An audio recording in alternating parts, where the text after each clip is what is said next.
Zimbabwe ও যুক্তরাষ্ট্রের সাথে খেলে টি-20 বিশ্বকাপের প্রস্তুতি নেওয়া সম্ভব হয় না বলে জানালেন বিশ্বসেরা অলরাউন্ডার সাকিব আল হাসান। তবে এবারের আসরে আগের চেয়ে ভালো করতে চান। এদিকে তাপদাহ আর সামনে টি-20 বিশ্বকাপ থাকায় ডিপিএল এর সুপার সিক্সের ম্যাচগুলি টি-20 ফরম্যাটে হওয়া উচিত ছিল বলেও মন্তব্য করেন তিনি। ডিপিএল এ সেঞ্চুরি 5 বছর পর, তারপরও বিসিবি সভাপতির কাছ থেকে পাননি কোনো শুভেচ্ছা। সে কারণে সাকিবের এমন মন্তব্য। আজকে আমি পাবন ভাইকে ফোন দিয়েছিলাম যে পাবন ভাই, এই যে এতদিন পরে সেঞ্চুরি করলাম, কি দিবেন?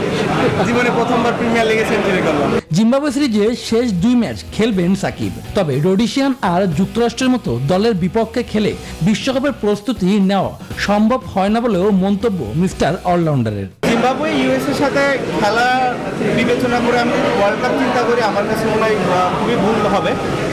ওয়ার্ল্ড কাপ কমপ্লিটলি ডিফারেন্ট একটা জায়গা, ওইখানে আসলে আমরা যত বেশি প্রেশার হ্যান্ডেল করতে পারবো তত ভালো করার সম্ভাবনা আছে। লাস্ট টাইম আমরা যখন টি-20 ওয়ার্ল্ড কাপ খেলেছি, আমার কাছে মনে হয় আমরা মোটামুটি একটা পারফরমেন্স করেছিলাম, যেটা খুব ভালো না হলেও কেউ বলবে না যে খুব একটা খারাপ। আমি আশা করবো যে ওই জায়গাটা যদি আমাদের বেঞ্চমার্কে শুরু হয়, এই টুর্নামেন্টটা হবে, এই ওয়ার্ল্ড কাপ টুর্নামেন্টটা হবে, আমাদের সেটা ছাড়িয়ে যাবে।